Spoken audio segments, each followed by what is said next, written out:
Ang mabuting balita ayon kay Lucas, unang kabanata, paghahandog.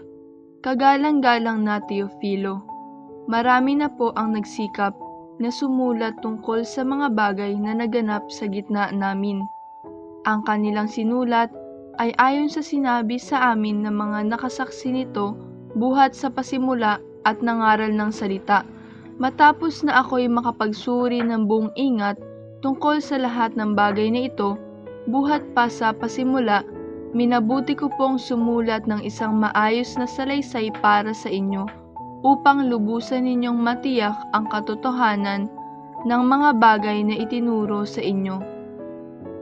Paunang sinabi, ang panganganak kay Juan Bautista. Nang si Herodes ang hari ng Judea, may isang saserdote na ang ngalay Zacarias, sa pangkat ni Abiyas, at mula rin sa lipi ni Aaron ang kanyang asawang si Elizabeth. Kapwa sila kalugod-lugod sa paningin ng Diyos, namumuhay ng ayon sa mga utos at tuntuning mula sa Panginoon. Wala silang anak sapagkat baog si Elizabeth at sila'y matanda na. Ang pangkat ni Zacarias ang nanunungkulan noon, at siya'y naglilingkod sa harapan ng Diyos bilang saserdote. Nang sila'y magsapalaran, ayon sa kaugalian ng mga saserdote, siya ang nahirang na maghandog ng kamanyang, kaya't pumasok siya sa templo ng Panginoon.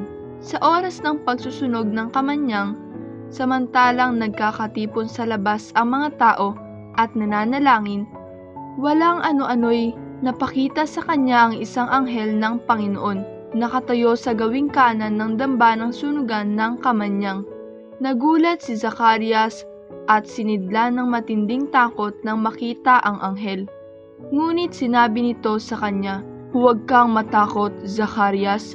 Dininig ng Diyos ang panalangin mo. Kayo ni Elizabeth ay magkakaanak ng isang lalaki at Juan ang ipangpangalan mo sa kanya. Ikaw ay matutuwa at magiging maligaya, at marami ang magagalak sa kanyang pagsilang, sapagkat siya'y magiging dakila sa paningin ng Panginoon.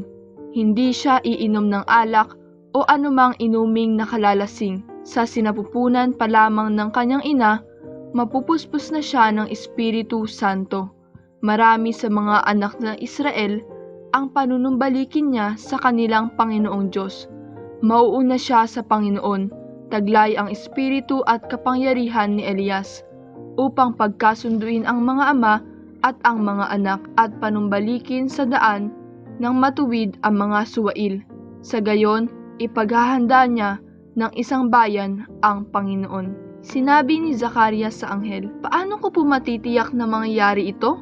Sapagkat ako'y napakatanda na at gayon din ang aking asawa." Sumagot ang anghel, "Ako si Gabriel na naglilingkod sa harapan ng Diyos. Sinugo ako upang ihatid sa iyo ang mabuting balitang sinabi ko na sa iyo, at ngayon, mabibingi ka't hindi makapagsasalita hanggang sa araw na maganap ang mga bagay na ito, sapagkat hindi ka naniwala sa mga sinabi ko na matutupad pagdating ng takdang panahon." Samantala, naghihintay naman kay Zacarias ang mga tao. Nagtaka sila kung bakit nagtagal siya ng gayon sa loob ng templo. Paglabas niya ay hindi siya makapagsalita. Mga senyas na lamang ang ginagamit niya, kaya natanto nila na nakakita siya ng pangitain at siya'y nanatiling pipi. Nang matapos ang panahon ng kanyang paglilingkod, ay umuwi na siya. Hindi nga nagtagal at naglihi si Elizabeth, at hindi ito umalis ng bahay sa loob ng 5 buwan. "Ngayoy nilingap ako ng Panginoon," wika ni Elizabeth. "Ginawa niya ito upang alisin ang aking kadustaan sa harapan ng mga tao." Ipinahayag ang panganganak kay Jesus. Nang ika-6 na buwan na ng pagdadalang tao ni Elizabeth, ang anghel Gabriel ay sinugo ng Diyos sa Nazaret, Galilea, sa isang dalaga na ang pangalay Maria. Siya'y nakatakdang ikasal kay Jose, isang lalaki buhat sa lipi ni Haring David. Paglapit ng anghel sa kinaroroonan ng dalaga, binati niya ito. "Matuwa ka, ikaw ay kalugod-lugod sa Diyos," wika niya. "Sumasa iyo ang Panginoon." Nagulumihanan si Maria sa gayong pangungusap at inisip niyang Mabuti kung ano ang kahulugan niyon, kaya't sinabi niya kanya ng anghel, "Huwag kang matakot, Maria, sapagkat kinalulugdan ka ng Diyos. Makinig ka, ikaw ay maglilihi at manganganak ng isang lalaki, at siya'y tatawagin mong Jesus. Magiging dakila siya at tatawaging anak ng kataas-taasan. Ibibigay sa kanya ng Panginoong Diyos ang trono ng kanyang amang si David.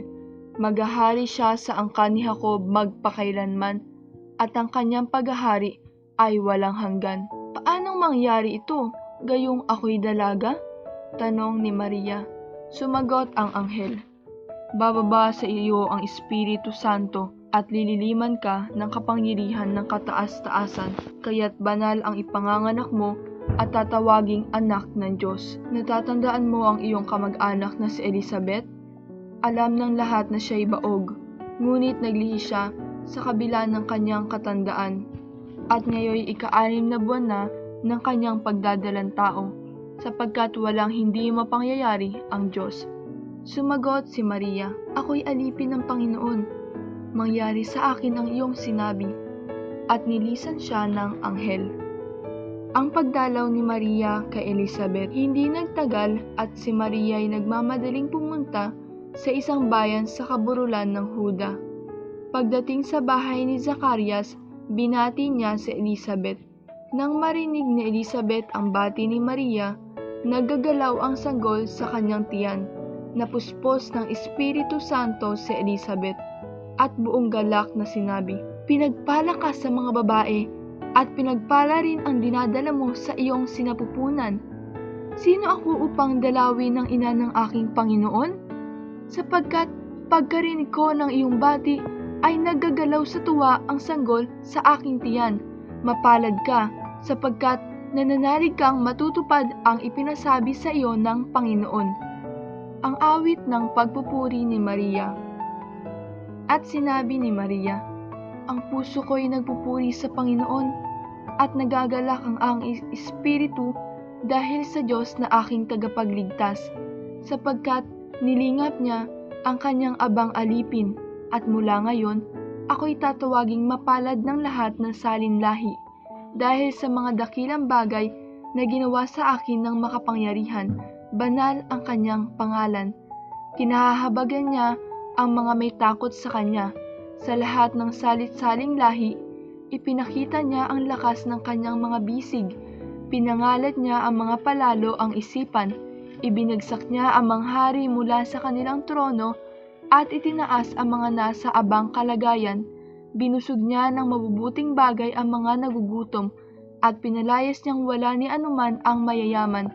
Tinulungan niya ang kanyang bayang Israel bilang pagtupad sa pangako niya sa ating mga magulang, kay Abraham at sa kanyang lahi magpakailanman. Tumira si Maria kina Elizabeth ng may 3 buwan at saka umuwi. Isinilang si Juan Bautista. Dumating ang oras ng panganganak ni Elizabeth, at nagluwal siya ng isang sanggol na lalaki. Nabalitaan ng kanyang mga kapitbahay at mga kamag-anak na siya'y pinagpala ng Panginoon, at nakigalak sila sa kanya. Nang 8 araw, dumalo sila sa pagtutuli ng sanggol. Zacarias sana ang ipapangalan sa kanya, gaya ng kanyang ama, ngunit sinabi ng kanyang ina, "Hindi, Juan ang ipapangalan sa kanya." "Subalit wala isa man sa iyong mga kamag-anak ang may ganyang pangalan," wika nila. Kaya't hinudyatan nila ang kanyang ama at itinanong kung ano ang ibig niyang itawag sa sanggol. Humingi siya ng masusulatan at sumulat ng ganito, "Juan ang kanyang pangalan," at namangha silang lahat. Pagdakay nakapagsalita siya at nagpuri sa Diyos. Natakot ang lahat ng kanilang kapitbahay. Ano pa't naging usap-usapan sa buong kaburulan ng Hudeya ang mga bagay na ito. Pinakaisip-isip ito ng lahat ng nakaaalam ng kanilang tanong, "Magiging ano nga kaya ang batang ito? Sapagkat maliwanag na sumasa kanya ang Panginoon." Ang hula ni Zacarias. Napuspos ng Espiritu Santo ang kanyang amang si Zacarias. at humula ng ganito, "Purihin ang Panginoong Diyos ng Israel, sapagkat nilingap niya at pinalaya ang kanyang bayan, at nagpadala siya sa atin ng isang makapangyarihang tagapagligtas. Mula sa lipi na David na kanyang lingkod, ipinangako niya sa pamamagitan ng kanyang mga banal na propeta noong una, na ililigtas niya tayo sa ating mga kaaway, at sa kamay ng lahat ng napopoot sa atin. Ipinangako rin niya na kahahabagan ng ating mga magulang at aalalahanin ng kanyang banal na tipan.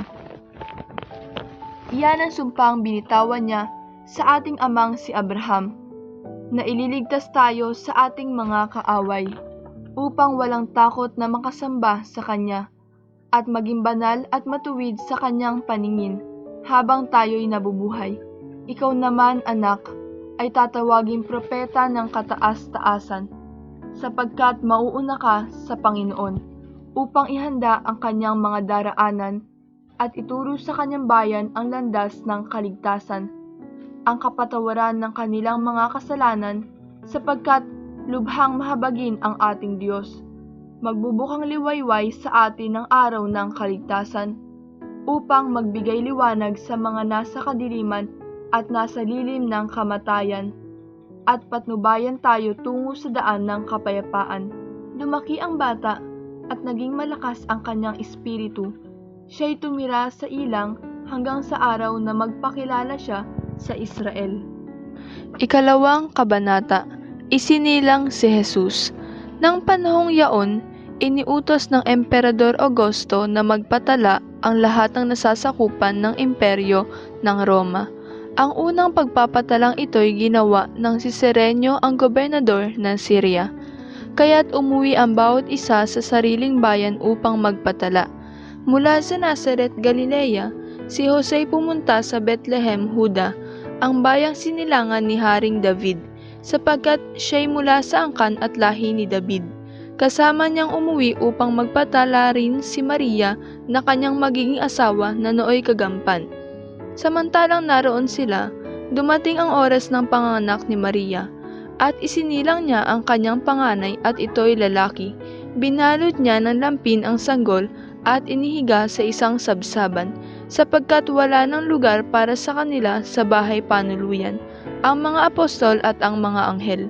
Sa lupain ding iyaon ay may mga pastol na nasa parang, nagpupuyat sa pagbabantay ng kanilang mga tupa.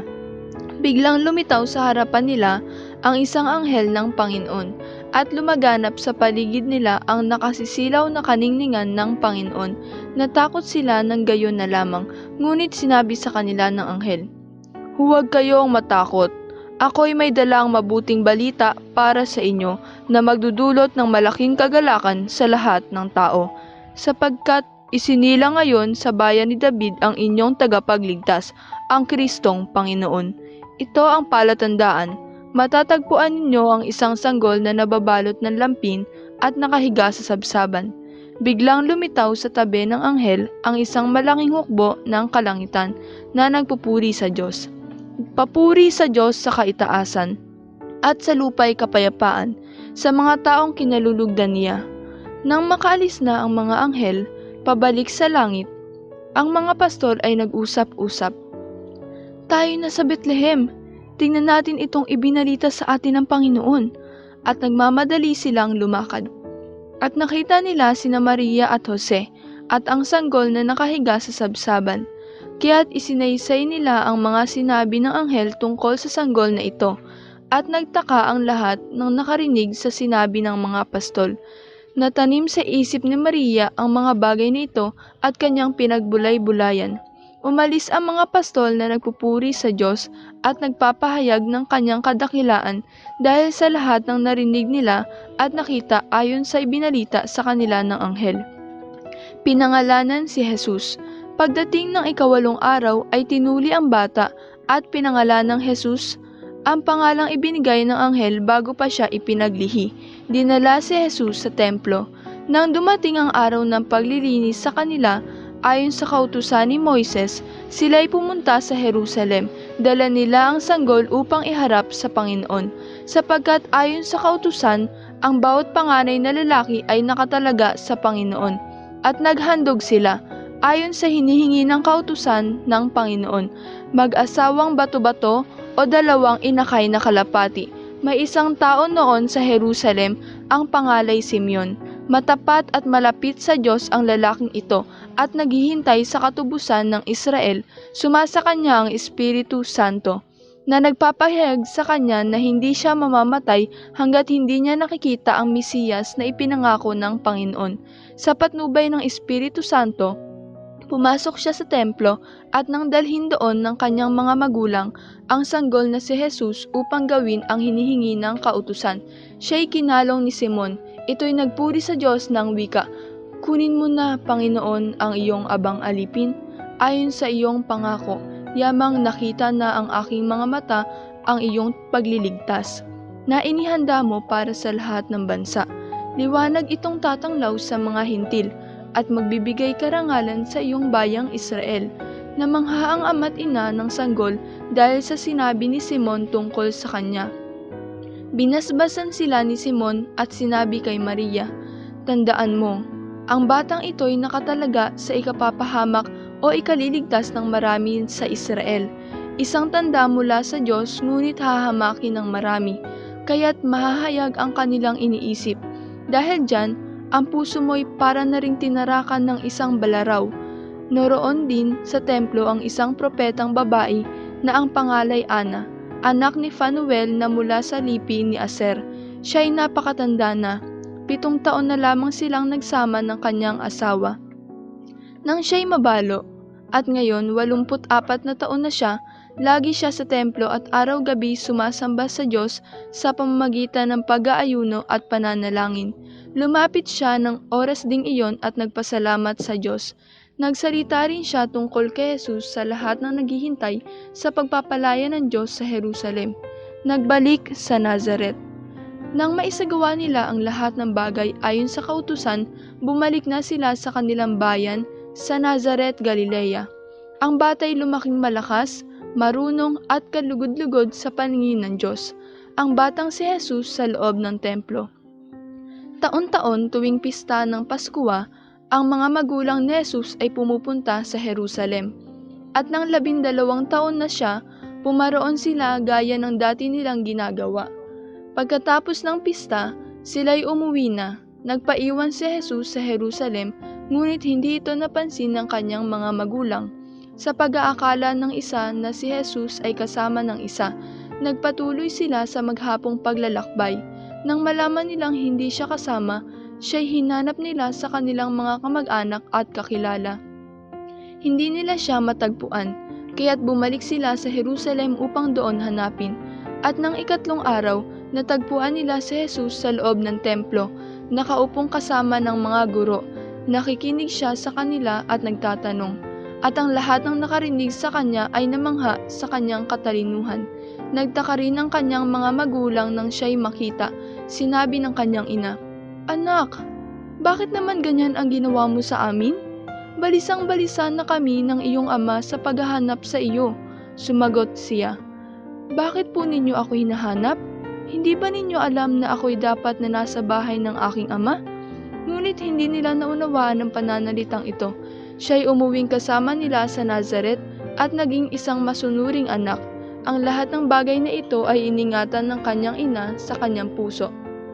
Patuloy na lumaki si Jesus, umunlad ang kanyang karunungan at lalong kinalugdan ng Diyos at ng mga tao. Ang 4 kabanata. Ang pangangaral ni Juan Bautista. 15 taon na noon ng paghahari ni Emperador Tiberio.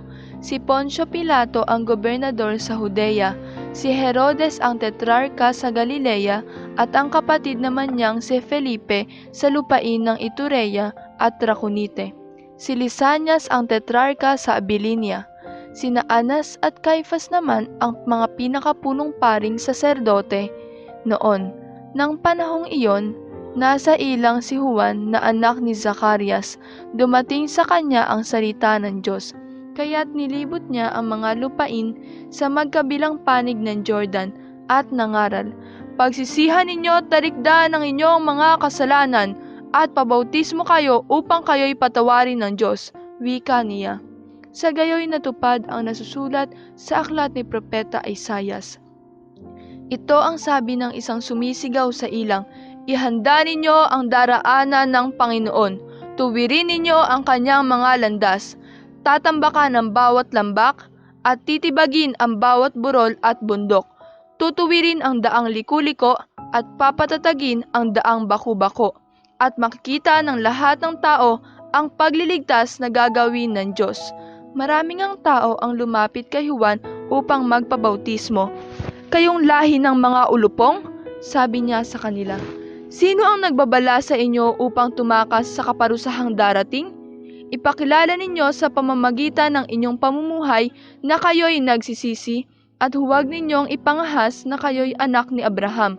Sinasabi ko sa inyo na mula sa mga batong ito ay makalilikha ang Diyos ng mga tunay na anak ni Abraham. Ngayon pa'y nakaamba na ang palakol sa ugat ng punong kahoy. Bawat punong kahoy na hindi nagkakaroon ng mabuting bunga ay pinuputol at inihahagis sa apoy." At tinanong siya ng mga tao, "Kung gayon, ano po ang dapat naming gawin?" "Kung mayroon kang 2 baro, bigay mo ang isa ang wala. Ganyan din ang gawin mo sa mga may pagkain," tugon niya. Dumating din ang mga publikano upang pabautismo at itinanong nila sa kanya, "Guro, ano po ba ang dapat naming gawin?" Sumagot siya, "Huwag kayong sumingil ng higit sa dapat singilin." Tinanong din siya ng mga kawal, "At kami? Ano naman ang gagawin namin?" "Huwag kayong manghihingi kanino man sa pamamagitan ng pamamalit o ng pagpaparatang ng di totoo. Masiyahan kayo sa inyong sahod," sagot niya. Nagahari sa mga tao ang pananabik sa pagdating ng Mesiyas, at ang akala ng marami si Juan ang kanilang hinihintay. Kaya't sinabi ni Juan sa kanila, "Binabautismuhan ko kayo sa tubig, ngunit ang darating na kasunod ko ang magbabautismo sa inyo sa Espiritu at sa apoy. Siya'y makapangyarihan kaysa akin, at hindi ako karapat-dapat magkalag ng tali ng kanyang panyapak. Hawak niya ang kanyang kalaykay upang alisin ang dayami. Titipunin niya ang trigo sa kanyang kamalig, ngunit ang ipay susunugin sa apoy na di mamamatay kailanman." Marami pang bagay ang ipinangaral ni Juan sa mga tao sa kanyang pagpapahayag ng mabuting balita, ngunit pinagwikaan niya si Herodes sa tetrarka sapagkat kinakasama nito ang kanyang hipag na si Herodias, at dahil sa iba pang kasamaang ginawa niya. Kaya't ipinabinunggo ni Herodes si Juan, at ito'y nadagdag pa sa kanyang kasalanan. Binautismuhan si Jesus. Nabautismuhan na noon ang lahat ng tao, gayon din si Jesus. Nang siya'y nananalangin, nabuksan ang langit, at bumaba sa kanya ang Espiritu Santo sa anyong kalapati. At isang tinig mula sa langit ang nagsabi, "Ikaw ang minamahal kong anak, lubos kitang kinalulugdan." Ang talaan ng mga angkang pinagmulan ni Jesus. Magta-30 taon na si Jesus nang magsimula siyang mangaral. Ayon sa palagay ng mga tao, siya'y anak ni Jose na anak ni Eli, na anak ni Matat. Si Matat ay anak ni Levi na anak ni Melki, at si Melki na may anak ni Jana na anak ni Jose. Si Jose anak ni Matatias na anak ni Amos. Itong si Amos ay anak ni Nahum na anak ni Esli, at si Esli anak naman ni Nage, anak ni Maat na anak ni Matatias. Si Matatias ay anak ni Semei na anak ni Jose.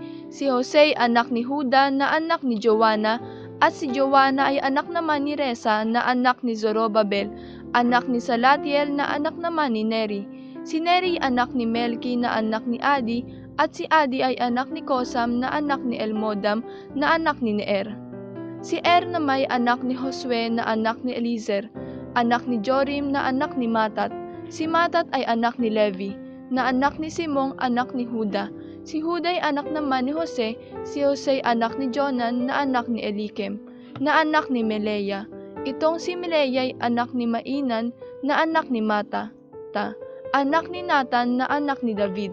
Si David ay anak ni Jess na anak ni Obed, at si Obed ay anak naman ni Booz. Si Booz ay anak ni Salmon na anak ni Naason, anak ni Aminadab na anak ni Admin. Si Admin ay anak naman ni Arni na anak ni Esron, na anak naman ni Pares. Si Pares ay anak ni Huda, na anak ni Jacob. Si Jacob ay anak ni Isaac na anak naman ni Abraham. Si Abraham ay anak ni Tare na anak ni Nacor. Si Nacor ay anak ni Zerug na anak ni Ragu na anak naman ni Peleg. At si Peleg ay anak ni Heber na anak ni Sala. Si Sala ay anak ni Kainan na anak ni Arphaxad na anak naman ni Sem. Si Sem ay anak ni Noe, anak ni Lamech, na ang anak ni Matusalem na anak naman ni Enoch. Si Enoch ay anak ni Jared na anak ni Mahalaleel na anak ni Kainan. Si Kainan ay anak ni Enos na anak naman ni Seth. Si Seth ay anak ni Adan na anak ng Diyos. Ika-4 na kabanata. Tinukso ng dyablo si Jesus. Umalis si Jesus sa Jordan, puspos ng Espiritu Santo. Dinala siya ng Espiritu doon sa ilang. At sa loob ng 40 araw ay tinukso ng dyablo. Hindi siya kumain sa buong panahong iyon, kaya't gutom na gutom siya. Sinabi sa kanya ng dyablo, "Kung ikaw ang anak ng Diyos, iutos mo na maging tinapay ang batong ito." Ngunit sinagot siya ni Jesus, "Nasusulat, hindi lamang sa tinapay nabubuhay ang tao." Dinala siya ng dyablo sa isang napakataas na lugar at sa isang saglit ay ipinakita sa kanya ang lahat ng kaharian ng sanlibutan. "Ibibigay ko sa iyo ang lahat ng kapangyarihan at kadakilaan ng mga kahariang ito," wika ng dyablo. "Ipinagkaloob ito sa akin at maibibigay ko sa kanino mang ibigin ko. Kaya't kung anong ako'y sasambahin mo, magiging iyong lahat ito." Sumagot si Jesus, "Nasusulat, ang iyong Diyos at Panginoon ang sasambahin mo, at siya lamang ang iyong paglilingkuran." At dinala siya ng dyablo sa taluktok ng templo ng Jerusalem at sinabi sa kanya, "Kung ikaw ang anak ng Diyos, magpatihulog ka, sapagkat nasusulat, ipagbibili niya sa kanyang mga anghel na ingatan ka, at alalayan ka niya, upang hindi ka matisod sa bato." Subalit sinagot siya ni Jesus, "Nasusulat, huwag mong subukin ang Panginoon mong Diyos." Pagkatapos, siya'y tuksohin ng dyablo sa lahat ng paraan. Ito'y umalis at naghintay ng ibang pagkakataon.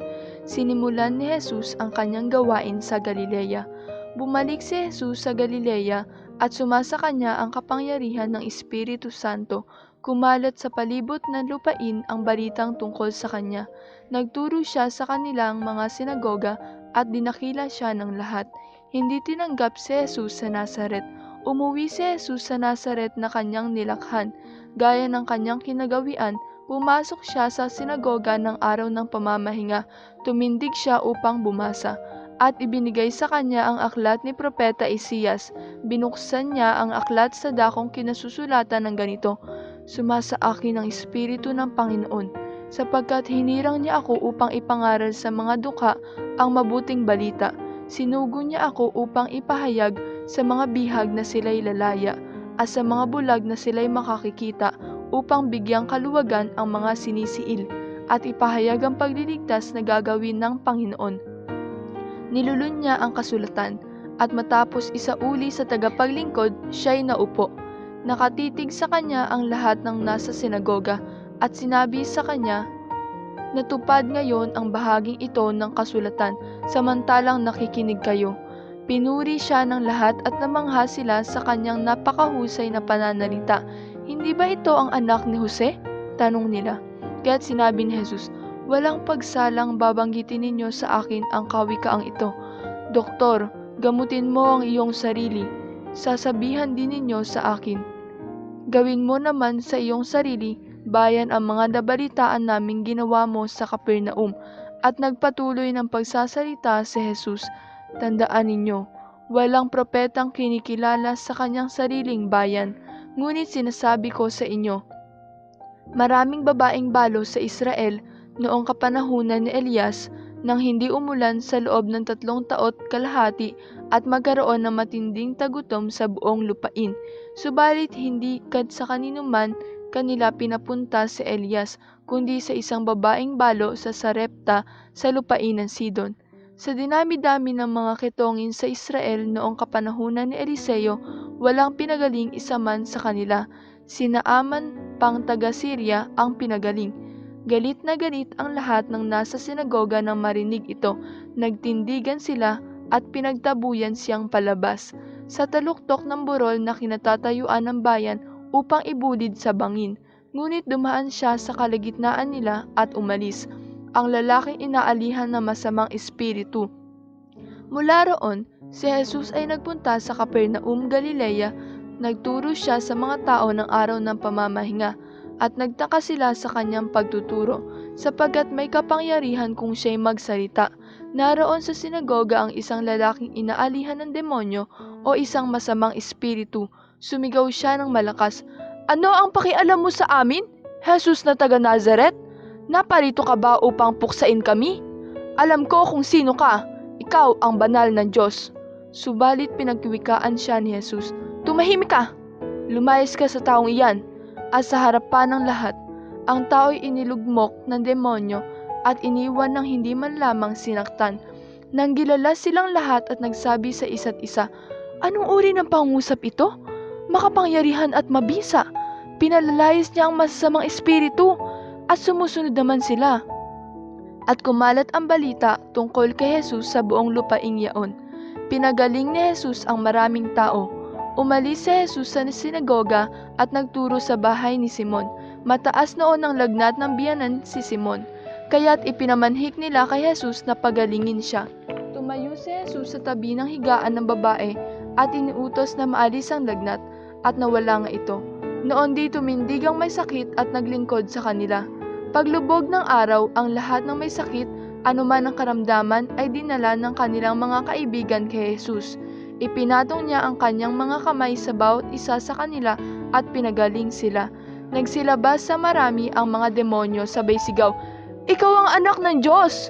Ngunit sinaway sila ni Jesus at hindi pinahintulutang magsalita, sapagkat nakikilala nila na siya ang Mesiyas. Nangaral si Jesus sa Judea. Nang mag-umaga na, umalis si Jesus at nagpunta sa isang ilang na puok.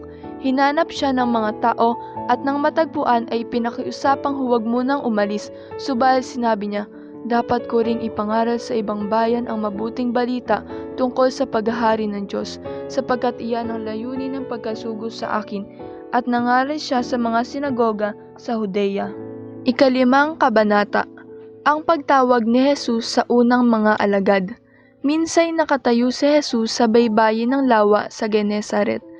Pinagkalimpumpunan siya ng napakaraming tao na ibig makarinig ng salita ng Diyos. May nakita siyang 2 bangka sa baybayin, nakalunsad na mga mangingisda at naguhugas ng kanilang mga lambat. Lumulan siya sa isa sa mga bangka at hiniling kay Simong may-ari nito na ilayo ng kaunti sa tabi. Naupo siya sa bangka at nangaral sa mga tao. Pagkatapos niyang magsalita ay sinabi kay Simon, "Pumalaot kayo at ihulog ang mga lambat upang manghuli." Sumagot si Simon, "Guro, magdamag po kaming nagpagod at wala kaming nahuli. Ngunit dahil sa sinabi ninyo, ihuhulog ko ang mga lambat." Gayon nga ang ginawa nila, sa dami ng kanilang huli ay halos magkansisira ang kanilang mga lambat. Kaya't kinawayan nila ang kanilang mga kasamahang nasa ibang bangka upang patulong, at lumapit naman ang mga ito, na puno ang 2 bangka na halos lumubog. Nang makita iyon ni Simon Pedro, siya ay nagpatira pa sa paanan ni Jesus at nagsabi, "Lumayo po kayo sa akin, Panginoon, sapagkat ako'y makasalanan." Nang gilala siya at ang kanyang mga kasama dahil sa dami ng kanyang nahuli. Gayon din sina Santiago at Juan, mga anak ni Zebedeo na mga kasyoso ni Simon. At sinabi ni Jesus kay Simon, "Huwag kang matakot, mula ngayon mamamalakaya ka ng mga tao." Nang maitabi na nila ang kanilang mga bangka, iniwan nila ang lahat at sumunod kay Jesus. Pinagaling ni Jesus ang isang ketongin.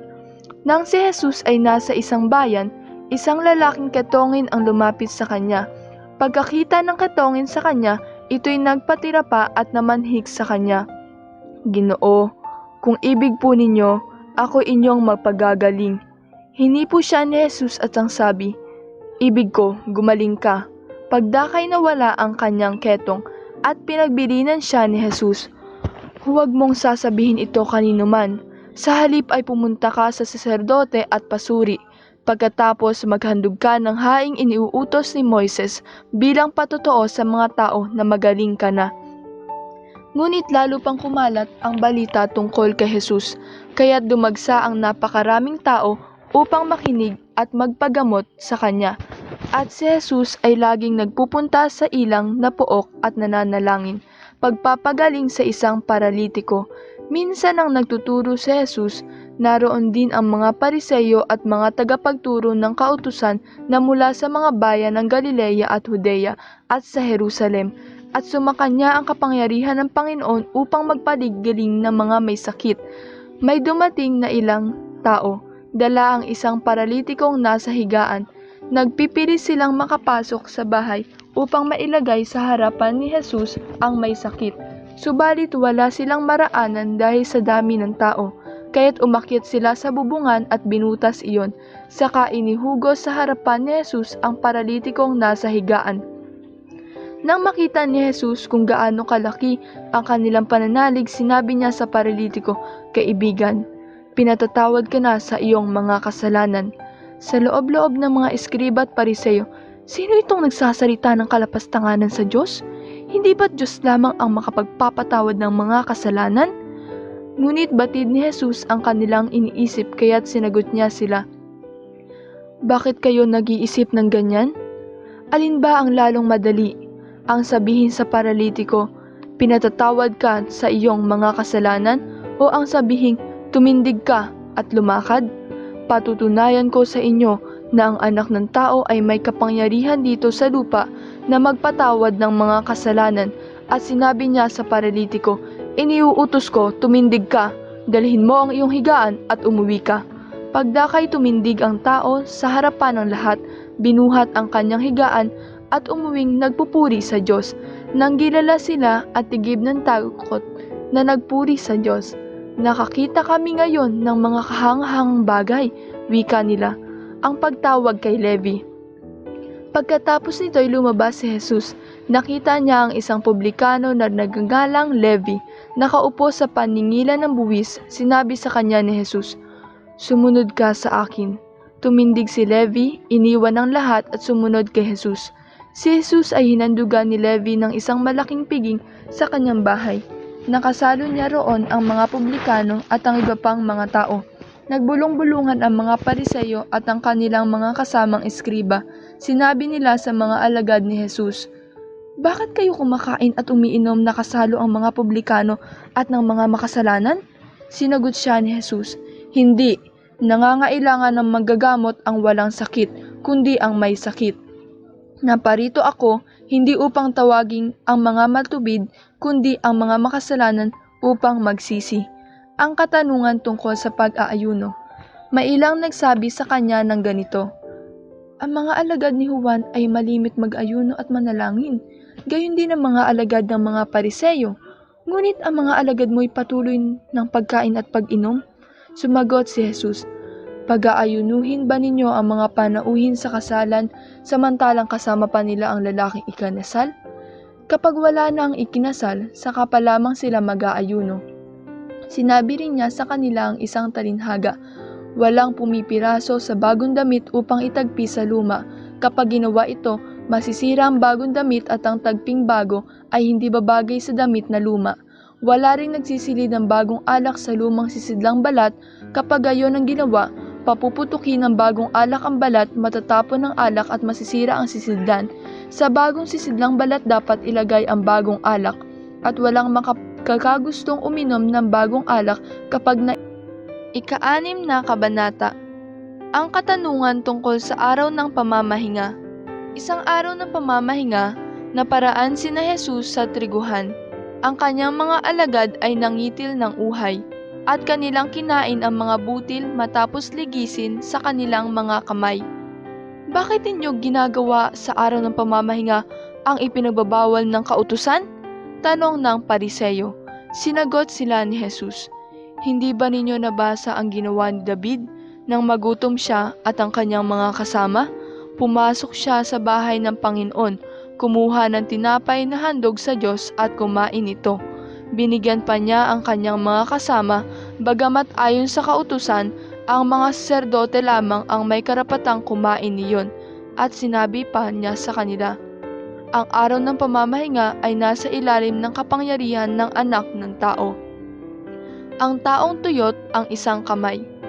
Isang araw ng pamamahinga, muling pumasok si Jesus sa sinagoga at nagturo. May isang lalaki roong tuyot ang kanang kamay. Sa hangad ng mga eskriba at mga pariseyo na maparatangan si Jesus, nagbantay sila upang tingnan kung siya'y magpapagaling sa araw ng pamamahinga.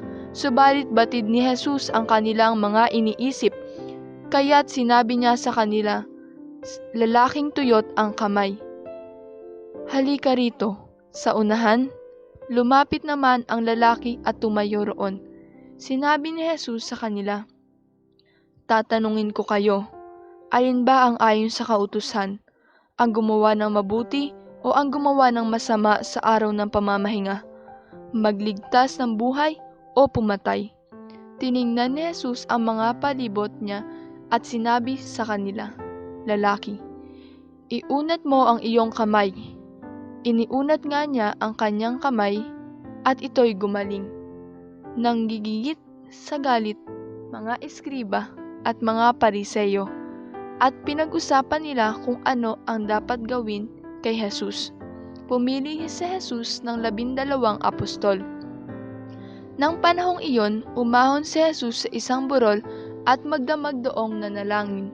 Kinaumagahan, tinawag niya ang kanyang mga alagad at pumili siya ng 12 sa kanila na tinawag niyang mga apostol, si Simon na pinangalanan niyang Pedro at si Andres na kanyang kapatid, sina Santiago, Juan, Felipe, Bartolome, Mateo, Tomas, at Santiago na anak ni Alfeo, si Simon ang Makabayan, si Judas na anak ni Santiago at si Judas Iscariote na naging taksil.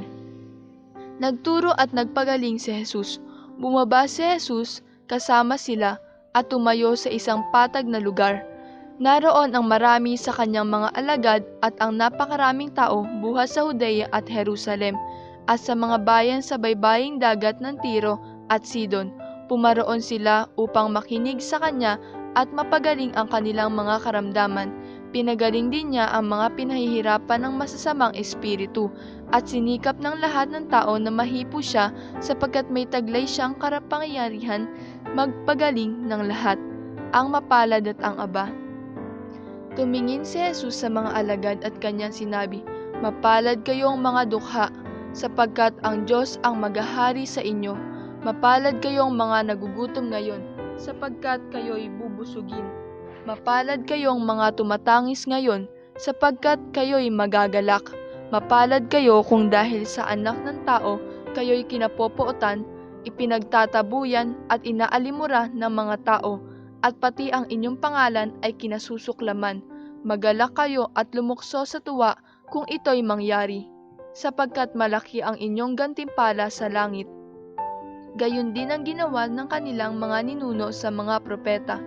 Ngunit sa aba ninyong mayayaman ngayon, sapagkat nagtamasa na kayo ng kaginhawaan. Sa aba ninyong mga busog ngayon, sapagkat kayo'y magugutom.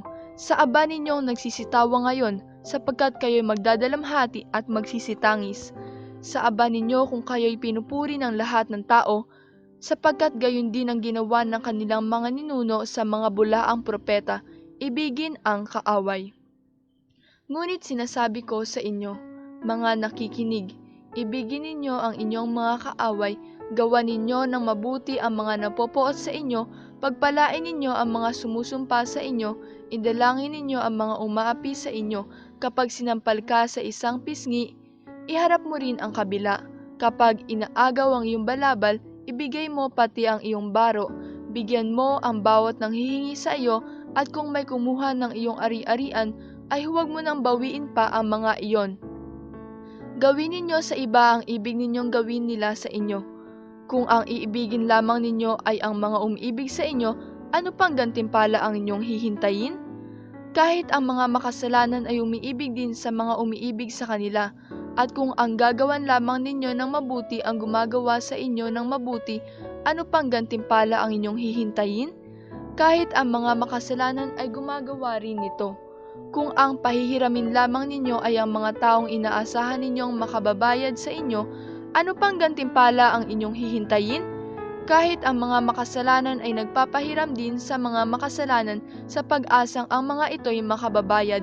Sa halip, ibigin ninyo ang inyong mga kaaway at gawan ninyo sila ng mabuti. Magpahiram kayo na hindi umaasa ng anumang kabayaran. Sa gayon, malaking gantimpala ang tatamuhin ninyo. At kayo'y magiging mga anak ng kataas-taasan, sapagkat siya'y mabuti sa masasama at sa mga hindi marunong tumanaw ng utang na loob. Maging mahabagin kayo gaya ng inyong ama. Paghatol sa kapwa. Huwag kayong humatol at hindi kayo hahatulan ng Diyos. Huwag kayong magparusa at hindi kayo parurusahan ng Diyos. Magpatawad kayo sa inyong kapwa at patatawarin kayo ng Diyos. Magbigay kayo at bibigyan kayo ng Diyos. Hustong takal, siksik, liglig at umaapaw pa ang ibibigay sa inyo, sapagkat ang takalang ginagamit ninyo sa iba ay siya ring gagamitin ng Diyos sa inyo. Tinanong sila ni Jesus ng patalinhaga, maaari bang maging taga-akay ng bulag ang isa ring bulag? Kapwa sila mahuhulog sa hukay kapag ginawa ang gayon. Walang alagad na higit sa kanyang guro, ngunit kapag lubusang naturuan, siya'y magiging katulad ng kanyang guro. Ang tinitingnan mo'y ang puwing ng iyong kapatid, ngunit hindi mo pinapansin ang tahilan sa iyong mata. Paano mo masasabi sa iyong kapatid, "Kapatid, bayaan mong alisin ko ang iyong puwing," gayong hindi mo nakikita ang tahilang nasa iyong mata? Mapagpaimbabaw, alisin mo muna ang tahilan sa iyong mata, at makakikita kang mabuti. Sa gayoy maaalis mo ang puwing ng iyong kapatid. Sa gawa makikilala. Walang mabuting punong kahoy na namumunga ng masama, at walang masamang punong kahoy na namumunga ng mabuti. Makikilala ang bawat punong kahoy sa pamamagitan ng kanyang bunga, sapagkat hindi nakapipitas ng igos sa puno ng aroma at di rin nakapuputi ng ubas sa puno ng dawag. Ang mabuting tao ay nakapagdudulot ng mabuti sapagkat tigib ng kabutihan ang kanyang puso. Ang masamang tao ay nakapagdudulot ng masama sapagkat puno ng kasamaan ang kanyang puso, sapagkat kung ano ang bukang bibig siyang laman ng dibdib. Dalawang uri ng taong nagtayo ng bahay. Tinatawag ninyo akong Panginoon, Panginoon, ngunit hindi naman ninyo ginagawa ang sinasabi ko. Ipakikilala ko sa inyo kung kanino natutulad ang bawat lumalapit sa akin, nakikinig ng aking mga salita at nagsasagawa ng mga ito. Katulad siya ng isang taong humukay ng malalim at sa pundasyong bato nagtayo ng bahay. Bumaha at ang tubig ay bumugso sa bahay na iyon, ngunit hindi natinag sapagkat matatag ang pagkakatayo. Ngunit ang nakikinig ng aking mga salita at hindi nagsasagawa nito ay katulad ng isang taong nagtayo ng bahay na walang pundasyon. Bumaha, nadaanan ng tubig ang bahay na iyon at pagdakay bumagsak, lubusang nawasak ang bahay na iyon. Ang 7 kabanata. Ang pagpapagaling sa alipin ng kapitang Romano. Nang maituro ni Jesus sa mga tao ang lahat ng ito, siya'y pumasok ng Capernaum. Dooy may isang kapitang Romano na may aliping mahal sa kanya. May sakit ang aliping ito at nasa bingit ng kamatayan.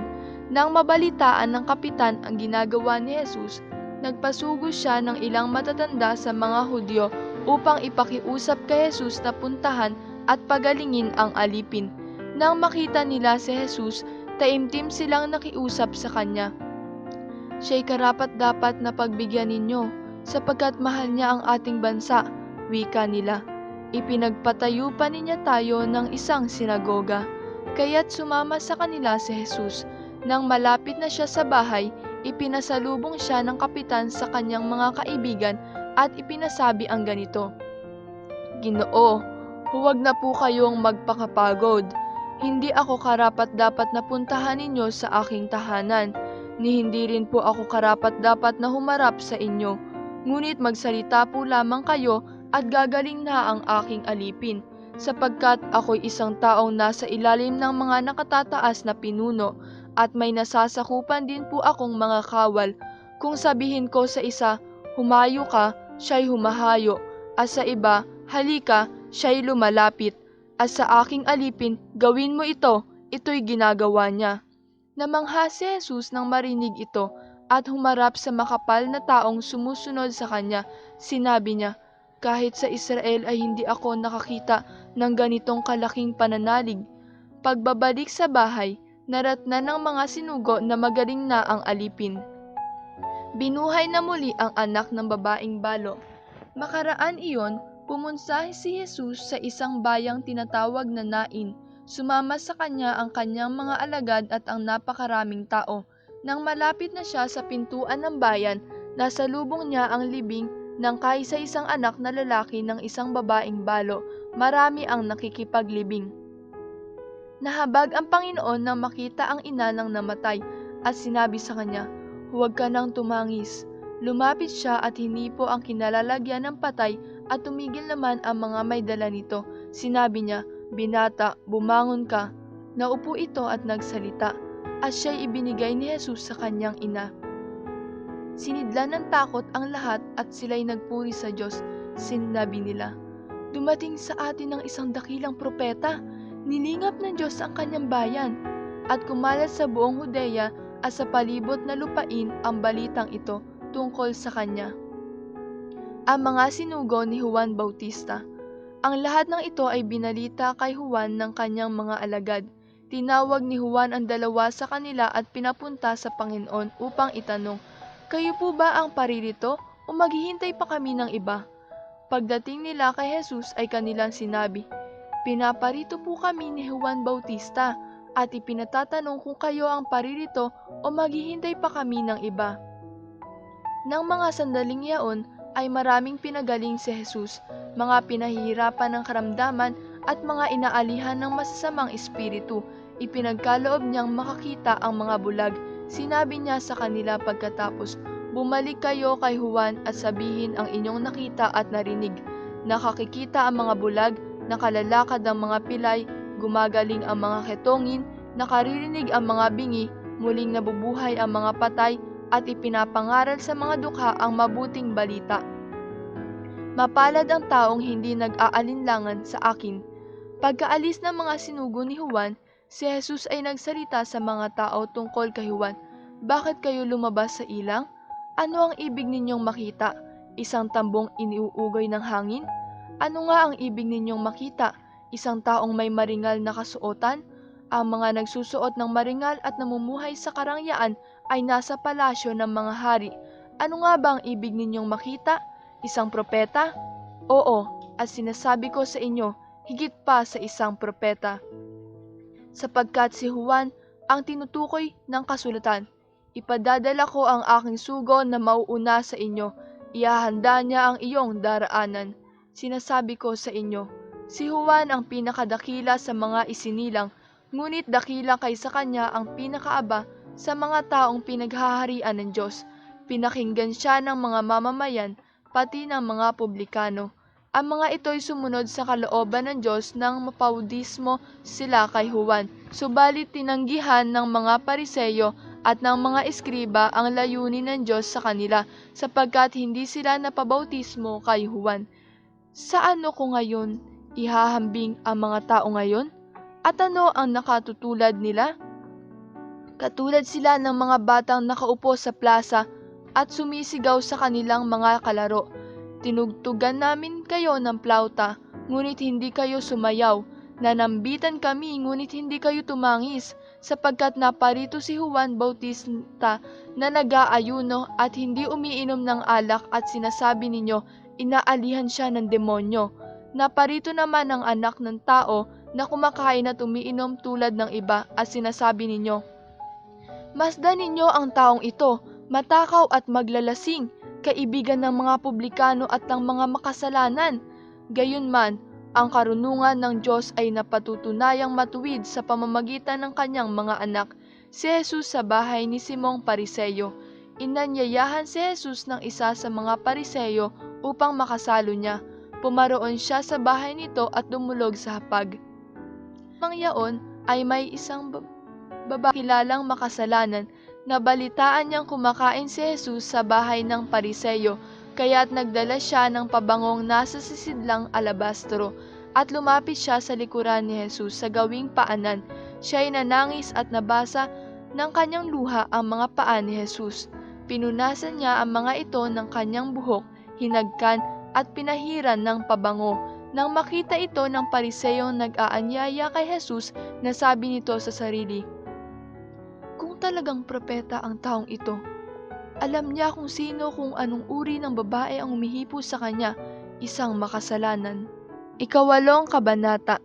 Mga babaeng naglilingkod kay Jesus.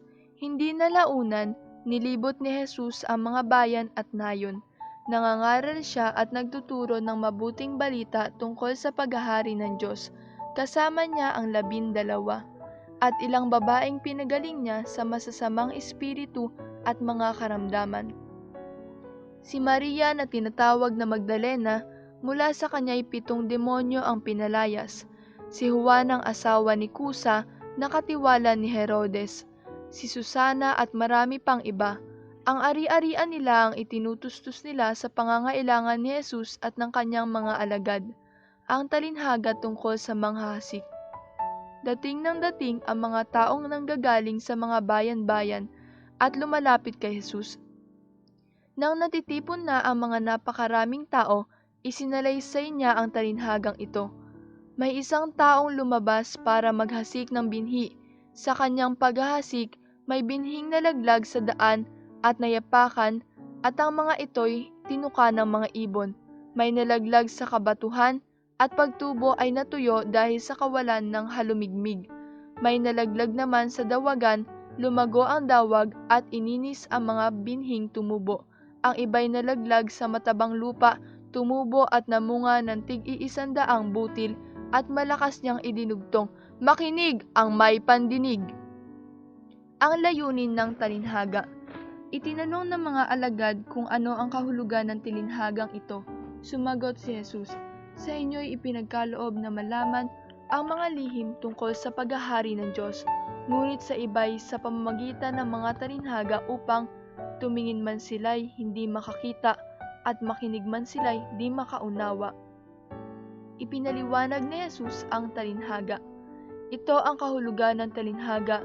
Ang binhi ay ang salita ng Diyos. Ang mga binhing nalaglag sa tabi ng daan ay ang mga nakinig. Ngunit dumating ang dyablo at inalis sa kanilang puso ang salita upang hindi sila manalig at maligtas. Ang mga nalaglag sa kabatuhan ay ang mga nakinig ng salita at tumanggap nito ng may galak. Ngunit hindi ito tumimo sa kanilang puso. Naniwala silang sandali, subalit sa panahon ng pagsubok ay tumitiwalag agad. Ang mga nahasik naman sa dawagan ay ang mga nakinig ngunit ng malaon ay nadaig ng mga alalahanin sa buhay at ng pagkahumaling sa kayamanan at kalayawan, kaya't hindi nahinog ang kanilang mga bunga. Ang mga nahasik naman sa matabang lupay, ang mga nakinig ng salita, iniingatan nila ito sa kanilang pusong tapat at malinis at sila'y nagtsatsaga hanggang sa mamunga. Ang talinhaga tungkol sa ilaw. Walang taong nagsisindi ng ilaw at pagkatapos ay tatalokbungan sa banga o ilalagay kaya sa ilalim ng higaan. Sa halip, inilalagay ito sa talagang patungan upang makita ng mga pumapasok ang liwanag. Walang natatago na di malalantad at walang lihim na di malalaman at mabubunyag. Kaya, pagbutihin ninyo ang inyong pakikinig, sapagkat ang mayroon ay bibigyan pa, ngunit ang wala ay aalisan pati ang inaakala niyang nasa kanya. Ang ina at mga kapatid ni Jesus. Dumating ang ina at mga kapatid ni Jesus, ngunit hindi sila makalapit dahil sa dami ng tao. May nagsabi sa kanya, "Nasa labas po ang inyong ina at mga kapatid. Ibig nilang makipagkita sa inyo." Ngunit sinabi ni Jesus, "Ang mga nakikinig ng salita ng Diyos at tumutupad nito ang siya kong ina at mga kapatid." Pinatigil ni Jesus ang unos. Isang araw, si Jesus ay sumakay sa bangka, kasama ang kanyang mga alagad. Sinabi niya sa kanila, "Tumawid tayo sa ibayo," at gayon nga ang ginawa nila. Nang sila'y naglalayag na, nakatulog si Jesus. Bumugso ang isang malakas na unos at ang bangka ay pinasok ng maraming tubig, kaya't nalagay sila sa panganib. Nilapitan siya at ginising ng mga alagad, "Guro, "Guro, lulubog na po tayo," sabi nila. Bumangon si Jesus at sinaway ang hangin at ang nangangalit na mga alon at tumahimik ang mga ito. Bumuti ang panahon. Tinanong niya sila, "Nasaan ang inyong pananalig?" Ngunit sila'y natakot at namangha at ang sabi sa isa't isa, "Sino kaya ito? Inuutusan niya pati ang hangin at ang dagat at sinusunod naman siya ng mga ito." Pinagaling ang Gergesenong inaalihan ng mga demonyo. Sumalsal sila sa lupain ng mga Gergeseno katapat ng Galilea. Paglunsad ni Jesus, siya'y sinalubong ng isang lalaking taga roon. Ito'y inaalihan ng demonyo. Kaya't matagal nang hindi nagsusuot ng damit at sa libingan na tumitira. Pagkakita kay Jesus, sumigaw ang lalaki. Nagpatira pa sa kanyang harapan at malakas na nagsabi, "Jesus! Anak ng kataas-taasang Diyos! Ano ang pakialam mo sa akin? Nakikiusap ako sa iyo. Huwag mo akong pahirapan." Sinabi niya ito sapagkat ang masamang espiritu'y inutusan ni Jesus na lumabas sa taong iyon. Madalas siyang alihan nito at kahit nabantayan, ipangaw at gapusin ang mga tanikala, pinapatid niya ang mga ito at siya'y tinataboy ng demonyo sa ilang. Tinanong siya ni Jesus, "Ano ang pangalan mo?" "Lehiyon," tugon niya, sapagkat marami ang demonyong pumasok sa kanya. At nagmakaawa sila kay Jesus na huwag silang utusang tumalon sa kalalimang walang hangganan. May malaking kawan ng baboy na nanginginain sa burol na malapit doon. Nakiusap kay Jesus ang mga demonyo na papasukin sila sa mga iyon at pinahintulutan naman sila. Lumabas sa tao ang mga demonyo at pumasok sa mga baboy. Ang kawan ay biglang sumibad ng takbo at tuloy-tuloy na nahulog sa lawa at nalunod. Nang makita ng mga tagapag-alaga ang nangyari, tumakas sila at ipinamalita ito sa bayan at sa mga nayon. Lumabas ang mga tao upang tingnan ang nangyari. Pagdating nila kay Jesus, nakita nila ang taong inaalihan ng mga demonyo. Nakaupo ito sa paanan ni Jesus. Nakadamit at matino na ang isip, at sila'y lubhang natakot. Isinalaysay naman sa kanila ng mga nakakita kung paano gumaling ang inaalihan ng mga demonyo. Ang mga Gergeseno'y nakiusap kay Jesus na umalis sa kanilang lupain sapagkat takot na takot sila. Kaya't lumulan siya sa bangka at umalis. Nakiusap ang taong inalisan ng mga demonyo na siya isama, ngunit pinauwi siya ni Jesus. "Umuwi ka na sa inyo," ani Jesus, "at ipahayag mo ang dakilang bagay na ginawa sa iyo ng Diyos." Umuwi nga ang lalaki at ipinamalita sa buong bayan ang ginawa sa kanya ni Jesus. Binuhay ang anak ni Jairo at pinagaling ang isang babae.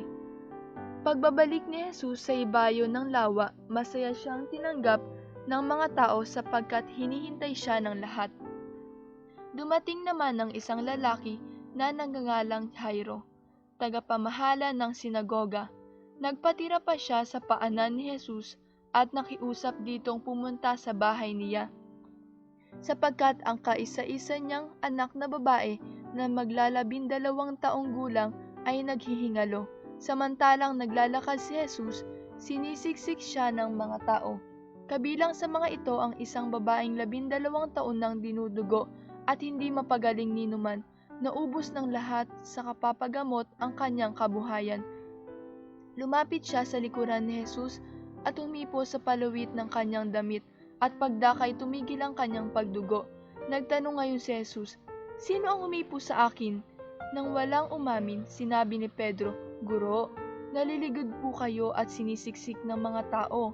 Ngunit sinabi ni Jesus, "May humipo sa akin, naramdaman kong may bisang lumabas sa akin." Nang malaman ng babae na hindi pala nalingid ang kanyang ginawa, siya ay nanginginig na lumapit at nagpatira pa sa paanan ni Jesus.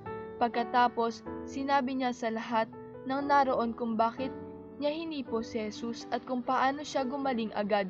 Sinabi sa kanya ni Jesus, "Anak, pinagaling ka ng iyong pananalig sa akin. Umuwi ka na at ipanatag mo ang iyong kalooban." Samantalang nagsasalita si Jesus, dumating ang isang lalaking galing sa bahay ng tagapamahala. "Patay na po ang inyong anak," sabi niya kay Jairo. "Huwag na ninyong abalahin pa ang guro." Nang marinig naman ito ni Jesus, Sinabi niya kay Jairo, "Huwag kang matakot, manalig ka at di siya maaano." Pagdating ni Jesus sa bahay, wala siyang isinama sa loob kundi sina Pedro, Juan at Santiago at ang ama't ina ng dalagita. Nananaghoy ang lahat ng naroon at tinatangisan ng patay. Ngunit sinabi ni Jesus, "Huwag kayong tumangis, hindi patay iyan. Natutulog lamang." Siya'y pinagtawanan nila sapagkat alam nilang patay na ang dalagita.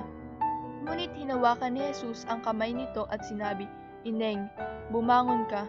Nagbalik ang kanyang hininga at siya'y bumangon, at pinagbigay agad ni Jesus ng pagkain ang dalagita nang gilalas ang mga magulang nito. Ngunit pinagbilinan sila ni Jesus na huwag sabihin kanino man ang nangyari. Ikasyam na kabanata. Sinugo ni Jesus ang 12. Tinawag ni Jesus ang 12 at binigyan sila ng kakayahan at kapangyarihang magpalayas ng mga demonyo at magpagaling ng mga karamdaman. At sinugo niya sila upang ipahayag ang paghahari ng Diyos at magpagaling ng mga may sakit. Sila'y pinagbilinan niya, "Huwag kayong magbaon ng anuman para sa inyong paglalakbay, kahit tungkod, supot, tinapay, salapi o bihisan. Makituloy kayo sa alinmang bahay na tumanggap sa inyo at manatili roon hanggang sa pag-alis ninyo sa bayang iyon. At sakaling hindi kayo tanggapin, umalis kayo roon at ipagpag ninyo ang alikabok ng inyong mga paa bilang babala sa kanila." Kaya't humayo ang mga alagad at naglakbay sa mga nayon na ipinangangaral ng mabuting balita at nagpapagaling ng mga may sakit sa lahat ng dako. Nagulo ang isip ni Herodes. Nabalitaan ni Herodes na tetrarka ng Galilea ang lahat ng nangyayari. Nagulo ang kanyang isip sapagkat may nagsasabing muling binuhay si Juan Bautista. May nagsasabi namang lumitaw si Elias, at may nagsasabi pang muling nabuhay ang isa sa mga propeta noong una. Kaya't ang sabi ni Herodes, "Pinapugutan ko si Juan, ngunit sino ang nagbabalitang ito? Marami akong naririnig tungkol sa kanya." At pinagsikapan niyang makita si Jesus. Ang pagpapakain sa 5,000. Pagbabalik ng mga apostol, sinabi nila kay Jesus ang lahat ng ginawa nila, at sila'y pumunta sa isang bayang tinatawag na Betsaida. Walang isinama si Jesus kundi sila. Nang malaman ito ng mga tao, sila'y sumunod. Malugod naman silang tinanggap ni Jesus. Nagsalita siya sa kanila tungkol sa paghahari ng Diyos. Pinagaling niya ang mga may karamdaman. Nang dumidilim na'y nilapitan siya ng 12 at sinabi sa kanya, "Paalisin na po ninyo ang mga tao," nang makaparoon sila sa mga nayon sa kabukiran sa paligid upang humanap ng makakain at matutuluyan. "Nasa isang ilang na lugar po tayo." Ngunit sinabi niya, "Kayo ang magbibigay sa kanila ng makakain." Sumagot sila, "Wala po tayo kundi 5 tinapay at 2 isda. Kaya kailangan bumili kami ng pagkain para sa mga taong ito." May 5,000 lalaki ang naroon. Ngunit sinabi niya sa kanyang mga alagad, "Paupuin ninyo sila ng pulu-pulutong na tig-50." Gayon nga ang ginawa nila, pinaupo ang lahat. Kinuha ni Jesus ang 5 tinapay at 2 isda, tumingala sa langit at nagpasalamat sa Diyos. Pinagpira-piraso niya ang mga ito at ibinigay sa kanyang mga alagad upang ipamahagi sa mga tao. Nakakain ang lahat at nabusog. Tinipon ng mga alagad ang lumabis at nakapuno sila ng 12 bakol. Ang pahayag ni Pedro tungkol kay Jesus. Isang araw, samantalang nananalangin mag-isa si Jesus, lumapit sa kanya ang kanyang mga alagad. Tinanong niya sila, "Sino raw ako ayon sa mga tao?" Sumagot sila, "Ang sabi po ng ilan ay si Juan Bautista kayo. Sabi naman ng iba, si Elias kayo. At may nagsasabi pang nabuhay ang isa sa mga propeta noong una. Kayo naman, ano ang sabi ninyo?" Tanong niya sa kanila. "Ang Mesiyas ng Diyos," sagot ni Pedro. Ipinahayag ni Jesus ang tungkol sa kanyang kamatayan. Itinagubili ni Jesus sa kanyang mga alagad na huwag nilang sasabihin ito kanino man. At sinabi pa niya sa kanila, "Ang anak ng tao ay dapat magbata ng maraming hirap, Tatakwil siya ng matatanda ng bayan, ng mga punong saserdote at ng mga eskriba. Ipapapatay nila siya, ngunit sa ikatlong araw ay muling mabubuhay. At sinabi niya sa kanila, "Kung ibig ninyo mang sumunod sa akin, limutin niya ang ukol sa kanyang sarili, pasanin araw-araw ang kanyang krus at sumunod sa akin. Ang naghahangad magligtas ng kanyang buhay ay siyang mawawala nito, ngunit ang mag-alay ng kanyang buhay alang-alang sa akin ay siyang magkakamit noon. Ano nga ang mapapala ng tao, makamtan man niya ang buong sanlibutan, kung ang katumbas naman nito'y ang kanyang buhay? Ano nga ang mapapala niya kung siya'y mapapahamak? Kapag ako at ang aking mga salita ay ikinahiya ninuman, ikahihiya rin siya ng anak ng tao, pagparito niya na taglay ang kanyang karangalan at ang karangalan ng Ama at ng mga banal na anghel. Tandaan ninyo, may ilan sa inyo rito na hindi mamamatay hanggat hindi nakikita ang paghahari ng Diyos." Nagbagong anyo si Jesus. 8 araw pagkatapos sabihin ito, umakyat si Jesus sa bundok upang manalangin. Isinama niya sina Pedro, Juan at Santiago. Samantalang siya'y nananalangin, nagbago ng anyo ang kanyang mukha. Nagniningning ang kanyang kasuotan na naging puting-puti. Di kaginsa-ginsay lumitaw ang 2 lalaki, sina Moises at Elias, na napakitang may kaninningan at nakipag-usap sa kanya. Pinag-usapan nila ang nalalapit na pagpanaw ni Jesus na magaganap sa Jerusalem. Tulog na tulog si Pedro at ang kanyang mga kasama, ngunit sila'y biglang nagising at nakita nila si Jesus na nagniningning at ang 2 lalaking nakatayo sa tabi niya. Nang papaalis na sa tabi ni Jesus ang mga lalaki, sinabi ni Pedro, "Guro, mabuti pa'y dumito na tayo. Gagawa po kami ng 3 kubol, isa sa inyo, isa kay Moises at isa kay Elias." Ang totoo'y hindi niya nalalaman ang kanyang sinasabi. Nagsasalita pa siya na matakhan sila ng isang ulap at sila'y natakot, at may isang tinig mula sa alapa-alap na nagsabi, "Ito ang aking anak, ang aking hinirang, siya ang inyong pakinggan." Nang tumigil ang tinig, nakita nilang nag-iisa na si Jesus, at hindi muna sinabi ng mga alagad kanino man ang kanilang nakita. Pinagaling ni Jesus ang isang inaalihan na masamang espiritu. Kinabukasan, bumaba sila mula sa bundok, at si Jesus ay sinalubong ng napakaraming tao. May isang lalaki roon sa karamihan na sumigaw ng ganito, "Guro, pakinggan ninyo ang kaisa-isa kong anak na lalaki. Inaalihan siya ng isang espiritu at bigla na lamang sumisigaw. Pinangingisay siya nito hanggang sa bumula ang kanyang bibig. Sinasaktan siya at ayaw iwanan. Ipinamanhik ko po sa inyong mga alagad na palayasin ang espiritu, ngunit hindi nila magawa." Sumagot si Jesus, "Lahing napakasama at walang pananampalataya. Hanggang kailan pa ako dapat manatiling kasama ninyo? Hanggang kailan ko kayo pagtitiisan?" At sinabi niya sa lalaki, "Dalhin mo rito ang iyong anak." Samantalang lumalapit ang bata, siya'y inilugmok sa lupa at pinangisay ng demonyo. Pinagwikaan ni Jesus ang masamang espiritu, pinagaling ang bata at ibinigay sa kanyang ama, at nangagilalas ang mga tao sa pangyarihan ng Diyos. Muling binanggit ni Jesus ang tungkol sa kanyang kamatayan. Samantalang nanggigilalas ang mga tao sa lahat ng ginawa ni Jesus, sinabi niya sa kanyang mga alagad, "Tandaan ninyo, itong sasabihin ko, ipagkakanulo ang anak ng tao." Ngunit hindi nila ito nauunawaan, pagkat inilingid ito sa kanila. Nangangamba naman silang magtanong sa kanya kung ano ang ibig sabihin niyon. Sino ang pinakadakila? Minsay nagtalo-talo ang mga alagad kung sino sa kanila ang pinakadakila.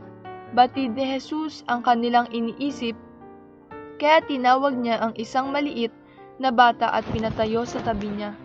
At sinabi niya sa kanila, "Ang sinumang tumatanggap sa batang ito, alang-alang sa akin, ay tumatanggap sa akin. At sinumang tumatanggap sa akin, ay tumatanggap sa nagsugo sa akin. Ang pinakaaba sa inyong lahat ay siyang pinakadakila." Kapanig natin ang hindi laban sa atin. Sinabi ni Juan, Guro, nakita po namin ang isang taong nagpapalayas ng mga demonyo sa pamamagitan ng pangalan ninyo. Pinagbawalan namin siya sapagkat siya'y hindi natin kasamahan. Ngunit sinabi ni Jesus, Huwag ninyo siyang pagbawalan, sapagkat ang hindi laban sa atin ay kapanig natin. Hindi tinanggap si Jesus sa isang nayon sa Samaria. Nang nalalapit na ang panahong iniakyat si Jesus sa langit, ipinasya niyang pumunta sa Jerusalem. Sinugo niya ang ilan niya upang mauna sa kanya.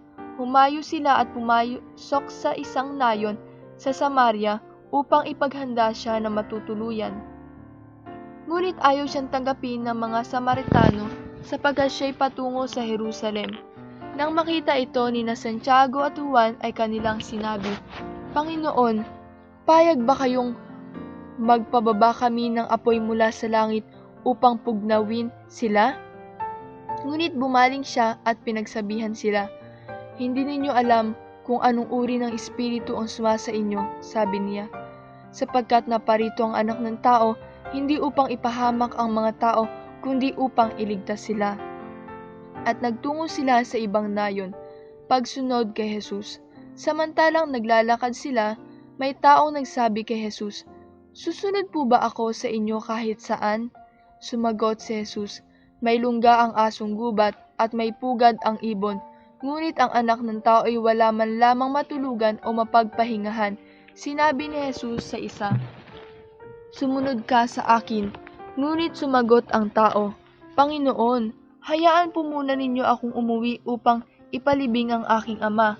Sinabi ni Jesus sa kanya, Ipaubaya mo na sa mga patay ang paglilibing sa kanilang mga patay, ngunit ikaw, humayo ka at ipahayag mo ang tungkol sa paghahari ng Diyos. Sinabi naman ng isa, Susunod po ako sa inyo, Panginoon, ngunit magpapaalam muna ako sa aking mga kasambahay. Sinabi sa kanya ni Jesus, Ang sinumang nag-aararo at palagi ang lumalingon ay hindi karapat-dapat sa paghahari ng Diyos. Ang 10 kabanata. Sinugo ni Jesus ang 72. Pagkatapos ng mga bagay na ito, ang Panginoon ay humirang pa ng 72. Pinauna niya sila ng dala-dalawa sa bawat bayan at pook na patutunguhan niya. Sinabi niya sa kanila, Sagana ang aanihin, ngunit kakaunti ang mga manggagawa. Idalangin ninyo sa may-ari na magpadala siya ng mga manggagawa sa kanyang bukirin. Humayo kayo, sinusugo ko kayong parang mga kordero sa gitna ng mga asong gubat. Huwag kayong magdala ng lukbutan, supot o panyapak. Huwag na kayong titigil sa daan upang makipagbatian kanino man. Pagpasok ninyo sa alinmang bahay, sabihin muna ninyo, Maghari nawa ang kapayapaan sa bahay na ito. Kung maibigin sa kapayapaan ang nakatira roon, sa kanila ang kapayapaan, ngunit kung hindi, hindi sila magkakamit nito. Manatili kayo sa bahay na inyong tinutuluyan, kanin ninyo at inumin ang anumang idulot sa inyo, sapagkat ang manggagawa ay may karapatang tumanggap ng kanyang upa. Huwag kayong magpapalipat-lipat ng bahay. Kapag tinanggap kayo sa alinmang bayan, kanin ninyo ang anumang ihain sa inyo. Pagalingin ninyo ang mga may sakit doon, at sabihin sa bayan, nalalapit na ang paghahari ng Diyos sa inyo. Ngunit sa alinmang bayang hindi tumanggap sa inyo, lumabas kayo sa mga lansangan nito at sabihin ninyo, Pati ang alikabok dito na dumikit sa aming mga paa ay ipinapagpag namin bilang babala sa inyo. Ngunit pakatandaan ninyong nalapit na sa inyo ang paghahari ng Diyos. Sinasabi ko sa inyo, sa araw ng paghuhukom ay higit na mabigat ang kaparusahan ng mga tao sa bayang yaon kaysa dinanas ng mga taga-Sodoma, babala sa mga bayang di nagsisisi. Kawawa ka, Corazin! Kawawa ka, Bethsaida, sapagkat kung sa Tiro at Sidon ginawa ang mga kababalaghang ginawa rito sa inyo, di sana'y malao na silang nagdaramit ng sako at nauupo sa abo upang ipakilalang sila'y nagsisisi. Sa araw ng paghuhukom, higit na mabigat ang kaparusahan ninyo kaysa kaparusahan ng mga taga-Tiro at taga-Sidon. At ikaw, Capernaum, ibig mong mataas hanggang sa langit, ibabagsak ka sa Hades. Ang nakikinig sa inyo'y nakikinig sa akin, ang nagtatakwil sa inyo'y nagtatakwil sa akin, at ang nagtatakwil sa akin ay nagtatakwil sa nagsugo sa akin. Bumalik ang 72. Bumalik na tuwang-tuwa ang 72. Panginoon, sabi nila, kahit po ang mga demonyo ay sumusunod kapag inutusan namin sa ngalan ninyo. Sumagot si Jesus, nakita ko ang pagkahulog ni Satanas mula sa langit, parang kidlat. Binigyan ko kayo ng kapangyarihang tumapak sa mga ahas at mga alakdan at yumurak sa kapangyarihan ng kaaway. Walang makapipinsala sa inyo. Gayunman, magalak kayo, hindi dahil sa suko sa inyo ang masasamang espiritu, kundi dahil sa nakatala sa langit ang pangalan ninyo. Nagalak si Jesus. Nang oras ding iyon, si Jesus ay napuspos ng galak ng Espiritu Santo at sinabi niya, pinasasalamatan kita, Ama, Panginoon ng langit at lupa, sapagkat inilihim mo sa marurunong at pantas ang mga bagay na ito, at inihayag mo sa mga taong ang kaloob ay tulad ng sa bata. Oo, Ama, sapagkat gayon ang kinalulugod mo. Ibinigay sa akin ng aking Ama ang lahat ng bagay. Walang nakakikilala sa anak kundi ang Ama, at walang nakakikilala sa Ama kundi ang anak, at yaong marapating pagpahayagan ng anak. Humarap si Jesus sa mga alagad at sinabi na di naririnig ng iba, mapalad kayo, sapagkat nakita ninyo ang inyong nakikita ngayon. Sinasabi ko sa inyo, maraming propeta at mga hari ang nagnasang makakita ng inyong nakikita, ngunit hindi nila nakita. Hinangad din nilang makapakinggan ang inyong naririnig, ngunit hindi nila napakinggan. Ang mabuting Samaritano. May iskribang lumapit kay Jesus upang siya'y subukin. Guro, aniya, ano ang dapat kong gawin upang magkamit ng buhay na walang hanggan? Sumagot si Jesus, ano ang nakasulat sa kautusan? Ano ang nababasa mo roon? Tumugon siya, ibigin mo ang Panginoon mong Diyos ng buong puso, ng buong kaluluwa, ng buong lakas at ng buong pag-iisip, at ibigin mo ang iyong kapwa gaya ng iyong sarili. Tama ang sagot mo, wika ni Jesus. Gawin mo iyan at mabubuhay ka.